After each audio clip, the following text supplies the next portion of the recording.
I told you earlier on we'll be going across the country to speak with our correspondents, and my colleague William Evansinkum is standing by. This has to do with youth of the ruling New Patriotic Party who have been evading some public institutions with the intent of taking over management. Now, in the Ashanti region, the Rattray Park, Ejura toll book and parts of Kumasi Central Market have come under attack from these party tags. So we're going over to Evans to give us some updates from the Ashanti region.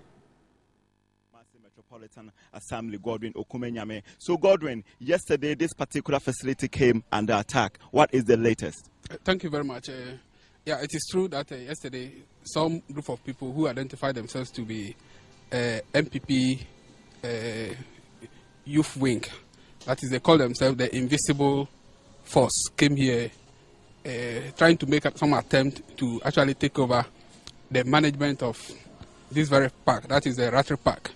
However, it is important to state that the security services were alert, and for that matter, they were here to actually drive them away.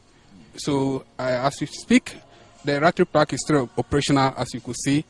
The efforts are being made, or we are sure we've put in place measures to ensure that actually the Rattray Park is protected. So, as you speak, the place is very calm.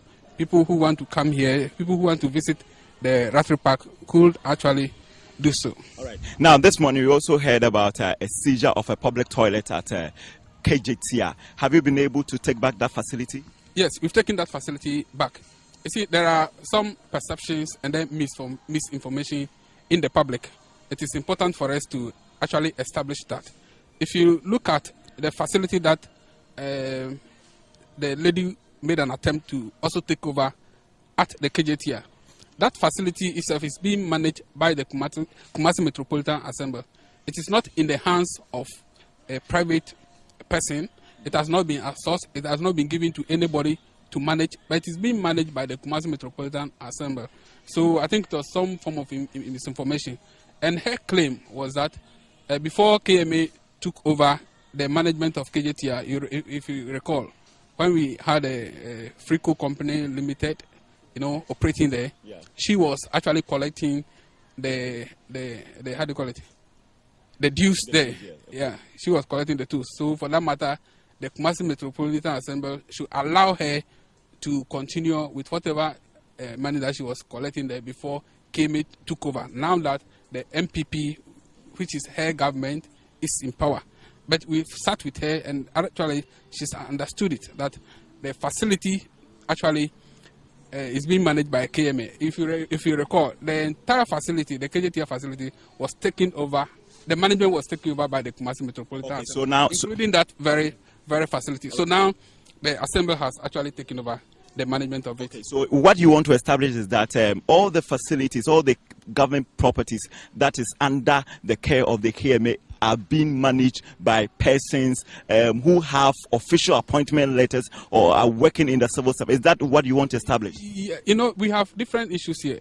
If you look at toilet facilities that are being seized by some of the macho men, actually we have some that have been given out on contract that we have outsourced, given to private individuals to manage.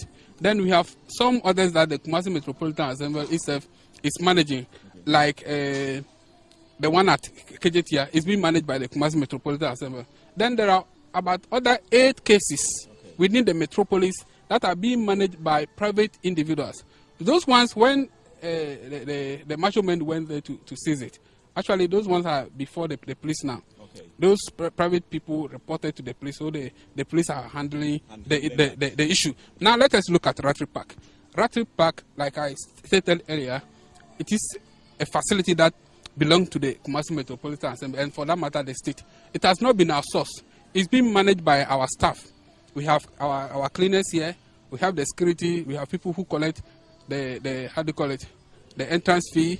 Then we also have the management. So the facility itself is being managed by the Kumasi Metropolitan Assembly and not by individual or any other organization. So in short, it is being managed by our staff. All right, now we are wrapping up, but we want to know, yesterday we also understand that some revenue collection units were also confiscated and revenues were being collected by these thugs. Have you been able to retrieve all those monies that they collected?